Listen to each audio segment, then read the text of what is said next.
Hi and welcome back to my channel. Today's video is going to be slightly more personal. I've been asked so many times by different people, how do you do it? What's your routine? How do you have children and family? I just wanted to dive into something much more personal here to share mine and hopefully also inspire your routine through this. So if you don't know me yet, my name is Mar Hausler. I'm an ex-financials trader turned coach, money mindset mentor, and really just helping women to empower them around everything to do with money. And I look at it from two perspectives, really the energetic, but also the structured and financial part of it. And I think the two coming together really give you the full picture of this. This week isn't so much about money mindset or things, but routine. And I can tell you from my own story, if you know it a little bit, I hated routine in the beginning. All I wanted to do was travel, have nothing to do with timing, structures. And then on my spiritual journey after burning out in finance and being a trader, I met a teacher and she told me real freedom lies within the structure, within the routine. And I was like, she's crazy. I just want to fly here tomorrow and eat this and go there and do this in my life and sing here. And it was just like all over until I settled and had my son, where I really realized that routine was holding us and that freedom lay within the routine, where I could be creative within the structure because I knew the structure was holding me, my son's life, my family, the whole situation I was in, my work life. And that's when I started appreciating it. I don't prescribe to the 5 a.m. club. I'm a mom. I need my sleep and I've had sleepless nights. I know how it is when you're a mom, but I've definitely developed different ways of working. Now, one way that I work with women is really a cyclical way, through the cyclical planner of really looking at your cycle, which part of the cycle you're in, and then adapting to that.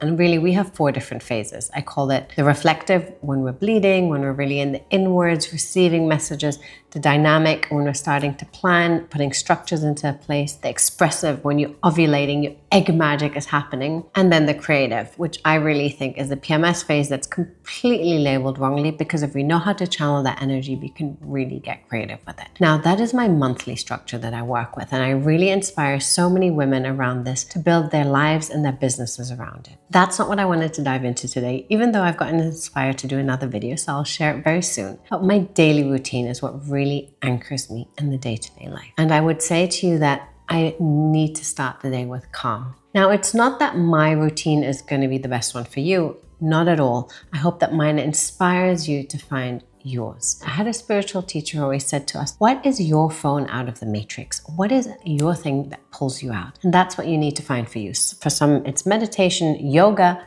dance, sports, being in nature, whatever it is that gets you. Make sure that you hold on to that, because there's no one who can tell you what to do. You just need to find the right tools for you. Now, trust me, my routine has taken me a long time to get to. I did morning meditations, dance, all the way through to so many different things until I landed with this one, which is that I start every day with bowls of tea. It really came back into my life through friends, and I've actually grown up with it for a long time because of my ancestry, which is Chinese. My grandparents were drinking tea, it was around me, but I didn't really understand the medicine of this until I started drinking tea as a daily practice. This starts my day with calm, with contemplation. It feels like it's a whole reset for me. And what I love about this is that I drink it with my son. He's now 5 years old, but we can share bowls of tea together. So I don't need to be frustrated because my child is walking around. I need to meditate. He often plays next to me in the morning, drinks bowls of tea with me, speaks to me, but we have this moment together where I do my routine, 3 to 5 bowls, and it just starts my day. For me, it is like brushing my teeth. It's like having a shower. It's my cleanse to make sure that I'm ready for the day. And I'm laughing about this now internally because I was part of this community where they said everyone should meditate an hour a day, but mom should meditate 2 hours a day because they really need it with the kids. And guess who came up with that? It was men. And I laugh about this because I realize that as a mother, we want to keep our daily routines. We want to keep our structures for ourselves at time of me time. But our children are also there. So how can we work around it? Finding something that allows you to have that moment with yourself and also not exclude it from the family. So that's my tea. Now moving on. After starting a day with meaning, I really moved to movement, which is non-negotiable at some point in my day. Now, I used to do a yoga practice, Pilates, different things. And about a year and a bit ago, I got back into boot camp. And when I was a trader, I loved my workout. I loved the high intensity. And for years I'd forgotten about it. I really got into this contemplative space. A big thing that we've also learned through longevity and women turning older is that muscle building is so important.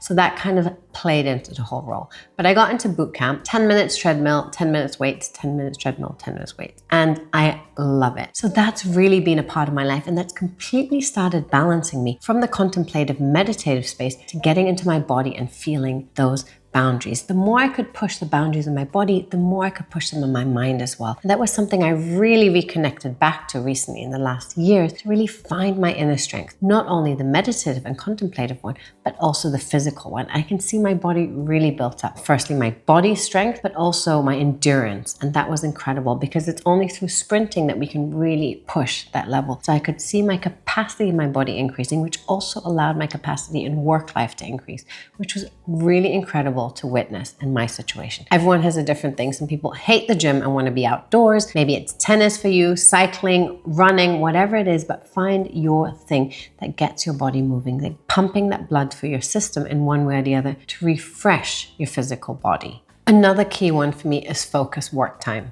And nowadays, everyone seems to be ADHD. I definitely probably have some of that in me as well. And I find it really hard bouncing around. So I need to block it out my calendar to say, I'm going to sit down and work. And oftentimes I grudge it. I do other things. I have more important things to do. And I've set myself a timer of 10 minutes to be able to focus. And once I get into those 10 minutes, it's incredible what I can do. If you're like me and your mind jumps to 1,000 things, you have many tabs open, you're constantly having ideas and creative things, have a pad next to you. I always have it there. And when I have something, you need to do this. This is urgent. Pay this bill. Do this. Contact this person. Write back. I write it down. And I can see my monkey mind playing out sometimes when I'm not in the zone. And the more I put that down, the more I stay focused. And once I finish the task or whatever it is I wanted to do, and I go back to that, I realized that list actually wouldn't take me so long. It's probably 5 minutes. But had I done it whilst I was working, it would have torn me all around. So the key to this is blocking out focus work time to really focus on the things you want to do, but also knowing how to deal with your mind. If that's a list of writing down the tasks that you need to do, making them clear, or the list that I mentioned of your monkey mind coming up with all sorts of things and putting those down to stay focused on what you're going to do. I have this tendency also to book meetings, to do many things, to meet people. I bounce ideas like that, but still remember that every week on a Friday, I generally block out some time to finish the tasks that I haven't done so I can be super present on the weekend. So if that's writing back to clients, answering emails, doing certain things that I didn't get to in the week, I make a point to have that time so that I can free my headspace for the weekend. And I've noticed time and time again, even if we stress on the weekends, it doesn't make it better. So how can we be more present for the weekend and prepare ourselves to be there for our families, especially as women? And that has been one of the keys that I've really learned to help me on that path. I read an incredible book a long time ago called The Diamond Cutter. I wouldn't necessarily recommend it again, but what I took from it was exactly this, that he was a Buddhist monk going back into the diamond trade to see how he could implement what he learned into his daily life. And a part of this was breaking your routine on a Wednesday to do something completely different. I've cut out time with my son instead. And this is an anchor for me and with my family. I work full time, but I make sure that Wednesday afternoons I'm there with him for tennis and we have family dinner date, which is often burgers, which he loves, and we go together from tennis to burgers.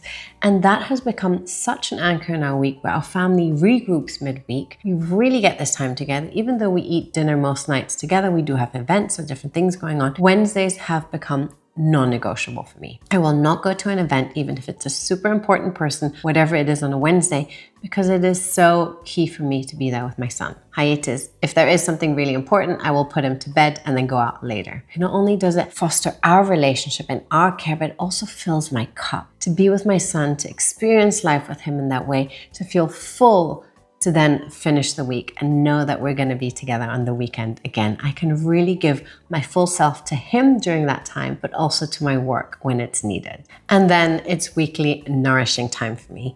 And this is so important. Exactly what I touched upon around this book of doing something different. I used to do ceramics every week to learn something different. Now I go to writer's hours, non-negotiable for me. So I get that time to put my thoughts down. I don't know what I'm going to create, but it feels really wonderful to be creative, to be in another zone that is not work-like and also not family life, but really creating that space for me, from my time. And I would also say another thing that I've started putting to my calendar, which has been really important, is either lunch or dinner with friends every week to really keep that social dimension going, where I can laugh, have my friends make jokes, just really let go. And I've found it so important because the weeks that I haven't had it, I've seen that I've been in go, go, go mode. This really stops that cycle of burnout and really brings that fun and pleasure into daily life and weekly life as well. And then on a weekly note, we go to nature every weekend with our family. We have family time. It's so important to me to, number one, replenish in nature. We are by the sea.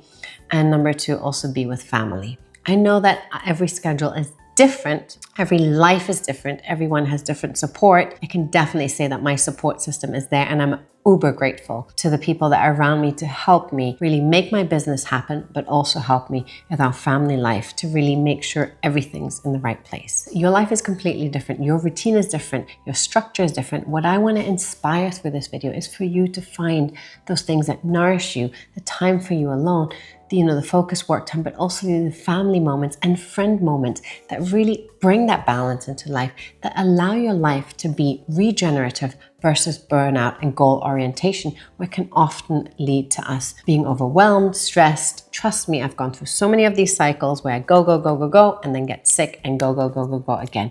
And so this is the way I've started building in pleasure and fun and family time in a week that also allows me to run my business and all the projects I work on entrepreneurially in a regenerative way. Now, I hope this inspires you. If it does, I have a bunch of resources below. Feel free to download my Solopreneur's Guide to Financial Peace of Mind. If this video inspires you at all, please share it with your community, like the channel, and I just can't wait to share more of this journey. And I hope a little bit of my inner life can inspire you in a daily routine that keeps you focused and anchored in your path, and remembering that structure can actually bring freedom. And I've experienced this, and I'm almost like shocked that I can say this, but I love it in some way because then I can be creative within it and allow all of this to blossom and flourish through it. Thanks for being part of my path and on my journey, and I look forward to sharing more together.